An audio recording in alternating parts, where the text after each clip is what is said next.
Hi there, Scorpio, and welcome to your December 2021 predictions reading. As you all know by now, in this reading, we are taking a look at what the month of December has in store for you, what you can expect, all that jazz. And as you can see, I have already pre-shuffled and laid down your cards. And I did that in hopes that we wouldn't be here for like 30 minutes because I'm a real talker when it comes to honestly any sort of reading. I love to talk in excruciating detail about everything I see, and so if I had to also kind of shuffle on camera 4 different decks, we would be here for a long time. I just thought that would be, this actually would be more productive. Hopefully that's okay with you. But let's get into the meat of things, if that's indeed the expression. Sounds weird, but okay. You got the earthworm, okay? And I will tell you right now, I didn't know many things about earthworms, but I did Google it, and this is really, really interesting, okay? Because apparently an earthworm is a boneless, eyeless, earless, slender critter that may not appear significant. I'm actually reading from an article because, like I told you, I don't know many things about earthworms, but get this, right? The creature feels small vibrations within the earth many other animals cannot, which basically the earthworm's abilities to sense such vibrations kind of give the creature ties to the psychic gift of clairsentience, okay? But just in general, apparently worms have intimate ties to all psychic senses in general. Also, in ancient languages, worm in Old Norse, for example, actually meant serpent or dragon, and therefore the etymology of worm gives the creature ties to magic and mystery in general. And honestly, how better would people describe you, Scorpio, if not using these terms, magic and mystery? Because you're just really hard to nail down, I feel, because yeah, obviously you're a water sign, but you have that fire energy to you. Like, you're very dynamic and very passionate.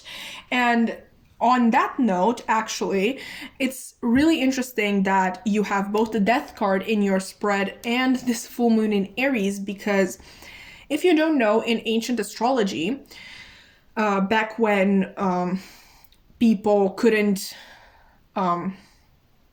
didn't have the technology to really explore outer space, obviously, they had to pick the rulers for the signs based on the planets that they could see with their own eyes from Earth. And so many signs kind of shared a ruler, which is still the case with some signs. But in your case, you and Aries had the same ruler, which would be the planet Mars.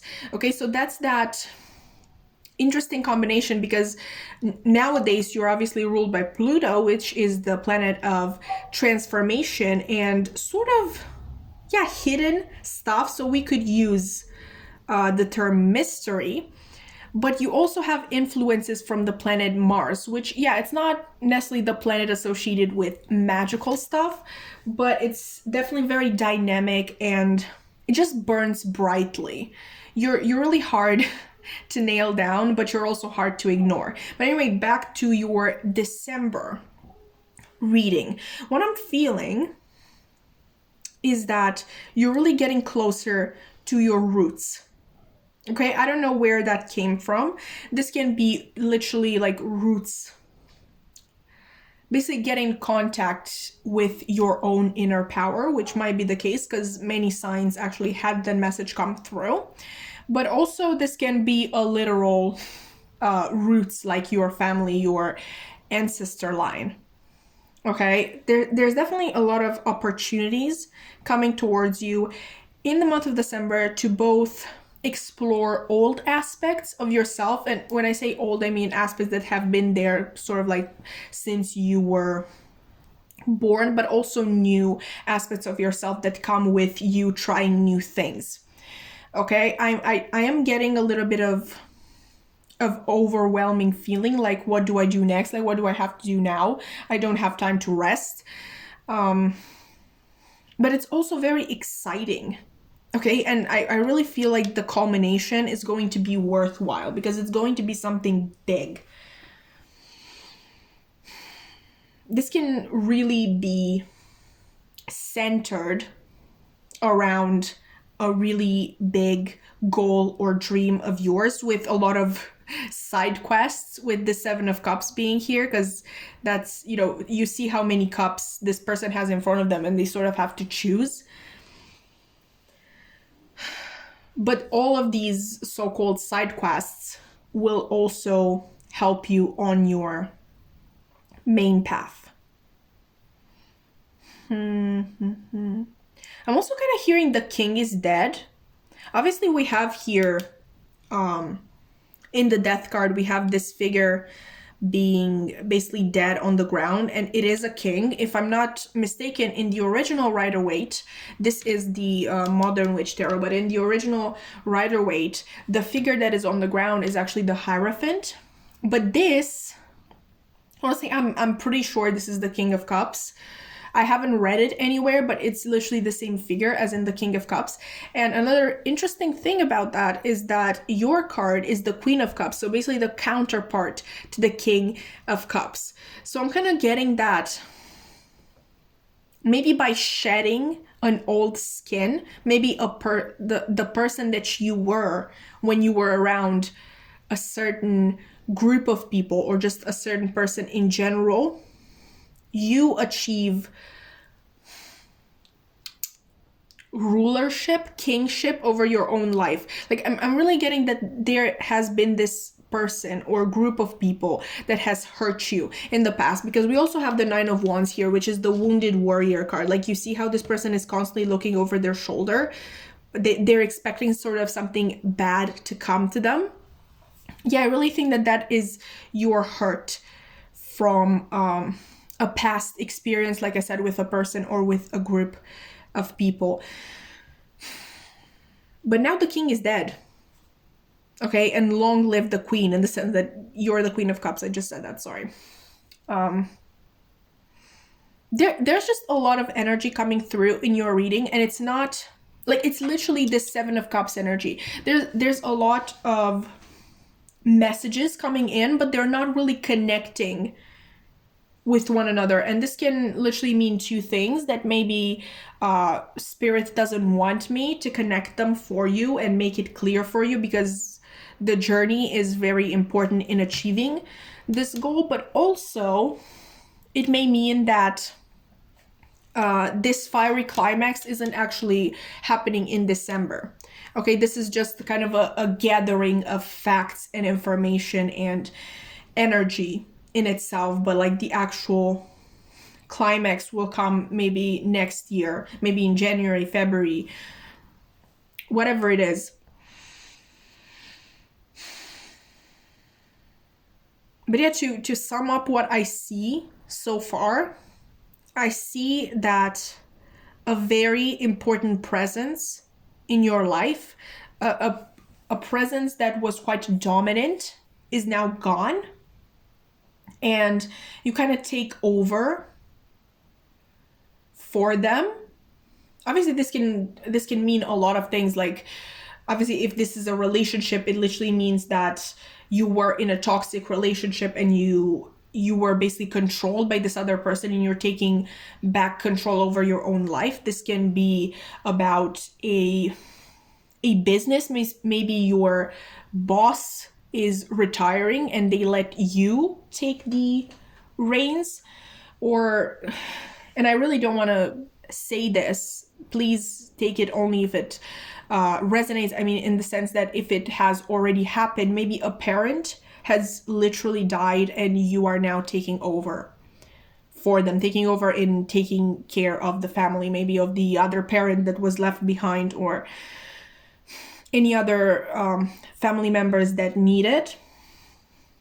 But only take that if this death has already come to pass. Okay, if both of your parents are fine, please don't worry about it. Nothing is going to happen to them in the month of December. This is just but it's definitely a redistribution of power from one person to you. And yeah, I think it's going to come with a lot of responsibility and with a lot of, how do I put this? analysis of the self. So you're going to have a lot more responsibility in your material life, but also in your inner life. Also, we have here, tune into your inner peace. I think in the month of December, it's quite possible that you will have to accommodate and relearn how to navigate your own person. Okay, because like I said, there is a lot of responsibility being put on you one of a sudden, and it's really hard to kind of remember who you were before. And also in some cases, that person themselves could be dead. Maybe that's what this is referring to. Maybe a certain part of yourself that had the reins until this point has died. So maybe your corporate side, I don't know, and now your free-spirited side is taking over, that sort of thing. But there's definitely this energy of you have to relearn who you are and how to navigate your own person and your needs and your desires, because there are a lot of things changing. Obviously, like I said, you have death. You also have these butterflies here.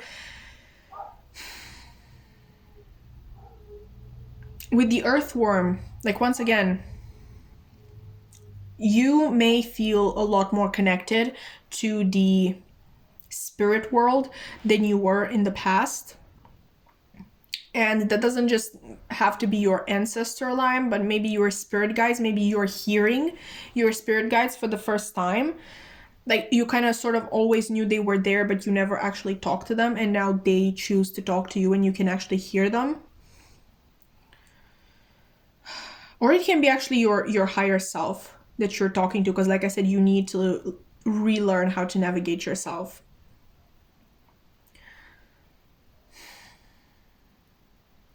But yeah, there are a lot of changes coming towards you, like really powerful changes. But like I said, I really don't think you're alone in this, with the earthworm being here.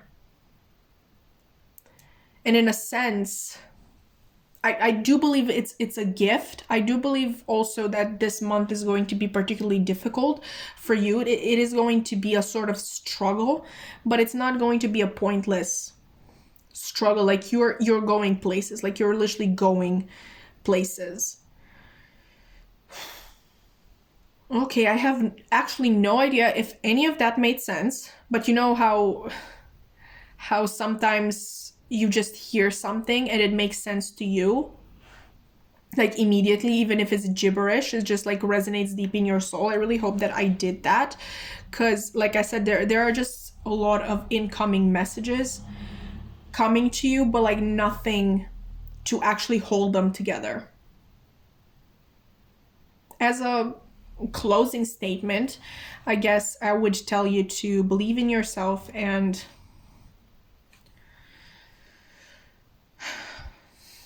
obviously the card says unleash your inner unicorn, but I really don't want to say that. If you think that appeals to you, like definitely say that to yourself, like unleash your inner unicorn. But for my peeps who don't like unicorns, which, kind of in the same boat with ya there, I would say that you should, this is more of a message of trusting yourself.